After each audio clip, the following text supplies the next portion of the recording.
മിശിഹായിൽ അനുഗ്രഹീതരായവരെ, ദിവ്യകാരുണ്യ ഈശോ ഈ ദിവസം നമ്മെ ഓരോരുത്തരെയും സമർത്ഥമായിട്ട് അനുഗ്രഹിക്കട്ടെ എന്ന് പ്രാർത്ഥിക്കുകയാണ്. ഇന്ന് നമ്മുടെ ധ്യാന വിഷയമാക്കുന്ന വചനഭാഗം മത്തായിയുടെ സുവിശേഷം 8-ാമത്തെ അധ്യായത്തിന്റെ 26-ാമത്തെ തിരുവചനമാണ്. ഈ തിരുവചന ഭാഗത്തില് നമ്മൾ കാണുക, പ്രത്യേകിച്ച് 23 മുതലുള്ള തിരുവചന ഭാഗത്തില് നമ്മൾ കാണുന്നത് ഈശോ തോണിയിൽ കയറിയപ്പോൾ ശിഷ്യന്മാര് അവനെ അനുഗമിക്കുകയാണ്. തുടർന്ന് കാണുക, കടലിൽ ഉഗ്രമായിട്ടുള്ളൊരു കൊടുങ്കാറ്റുണ്ടായി. തോണി മുങ്ങത്തക്ക വിധം തിരമാലകൾ ഉയർന്നു. ഈശോ ആ നിമിഷം ഉറങ്ങിക്കൊണ്ടിരിക്കുകയായിരുന്നു. ഇത് കണ്ട് ശിഷ്യന്മാർ നിലവിളിക്കുകയാണ്, കർത്താവെ രക്ഷിക്കണമേ, ഇതാ ഞങ്ങൾ നശിക്കാറായിരിക്കുന്നു. കർത്താവ് പറയുന്ന വചനമാണ് 26-ാമത്തെ വചനം. വചനം ഇപ്രകാരമാണ്: അല്പവിശ്വാസികളെ, നിങ്ങൾ എന്തിനു ഭയപ്പെടുന്നു? അല്പവിശ്വാസികളെ, നിങ്ങൾ എന്തിന് ഭയപ്പെടുന്നു? പ്രിയപ്പെട്ട ദൈവമക്കളെ, തോണിയില് ഈശോ ഉണ്ടായിരുന്നു. ഈശോ ഒത്തിരിയേറെ അത്ഭുതങ്ങൾ പ്രവർത്തിക്കുന്നത് ശിഷ്യന്മാർ കണ്ടുവരുന്നു. പക്ഷേ സ്വന്തം ജീവിതത്തിന് മുമ്പിൽ ഒരു പ്രശ്നം ഉണ്ടായപ്പോൾ ഈ ശിഷ്യന്മാർക്ക് ഈ കിടക്കുന്നത് കർത്താവാണെന്നും അത്ഭുതങ്ങൾ പ്രവർത്തിക്കുന്നവരുമാണെന്നുള്ള ബോധ്യം നഷ്ടപ്പെടുകയാണ്. അതുകൊണ്ടാണ് ഈ ശിഷ്യന്മാര് ഉച്ചത്തിൽ നിലവിളിക്കുന്നത്. ഒരുപക്ഷെ കർത്താവ് കൂടെയുണ്ട് എന്നുള്ള ആഴമായ വിശ്വാസം ശിഷ്യന്മാർക്ക്, കർത്താവ് രക്ഷിക്കുമെന്നുള്ള വിശ്വാസം ശിഷ്യന്മാർക്ക് ഉണ്ടായിരുന്നുവെങ്കിൽ ഒരുപക്ഷെ ഇവര് ഇത്രമാത്രം നിലവിളിക്കുകയില്ലായിരുന്നു. പ്രിയപ്പെട്ടവരെ, ഒത്തിരിയേറെ അത്ഭുതങ്ങൾ മറ്റു പലരുടെയും ജീവിതത്തിൽ കാണുന്നവരും കാണാൻ ഇഷ്ടപ്പെടുന്നവരും അത് കണ്ടാൽ അതിൻ്റെയൊക്കെ പിന്നാലെ പോകുന്നവരുമാണ് നമ്മൾ ഓരോരുത്തരും.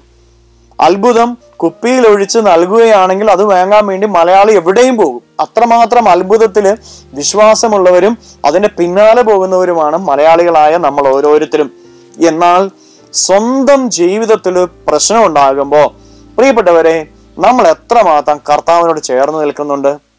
നമ്മുടെ ജീവിതത്തിൽ ഒരു പ്രതിസന്ധി ഉണ്ടാകുമ്പോൾ കർത്താവിനോട് ചേർന്ന് നിന്ന് ഏതു പ്രതിസന്ധിക്ക് നടുവിലും ഞാൻ ഭയപ്പെടില്ല, കാരണം എൻ്റെ കർത്താവിൻ്റെ കൂടെ ഉണ്ട് എന്നുള്ള വിശ്വാസം നമ്മൾ ഓരോരുത്തരും നിൽക്കുന്നുണ്ട്.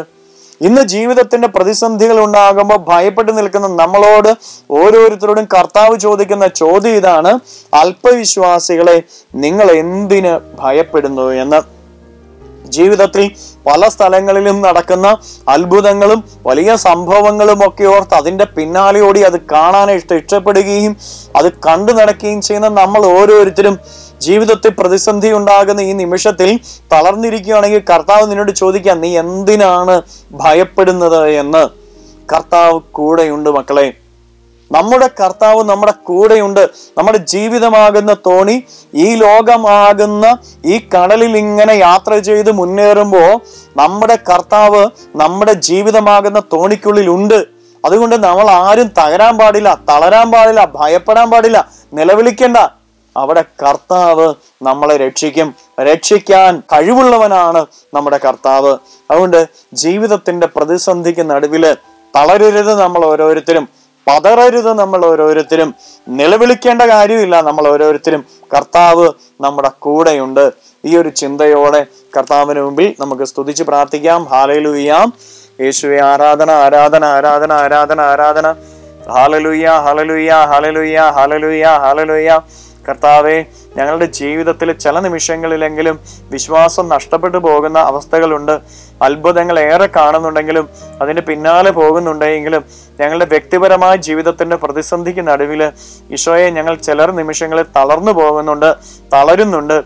കർത്താവെ, അയോഗ്യരും ബലഹീനരുമാണ് ഞങ്ങൾ, എങ്കിലും അങ്ങയുടെ ശക്തി ഞങ്ങൾക്ക് നൽകണമേ. അങ്ങ് ഞങ്ങളുടെ കൂടെ ഉണ്ട് എന്നുള്ള ബോധ്യം നൽകി ഞങ്ങളെ അനുഗ്രഹിക്കണമേ. അവിടുന്ന് ഞങ്ങളെ നയിക്കണമേ ഈശോയെ. Hallelujah, hallelujah, hallelujah. യേശുവെ, ആരാധന, ആരാധന, ആരാധന, ആരാധന. Hallelujah, hallelujah. ഈശോയെ നന്ദി. ഹാലലൂയ. നിത്യം പിതാവും പുത്രനും പരിശുദ്ധാത്മാവുമായ സർവേശ്വര എന്നേക്കും. ആമേൻ.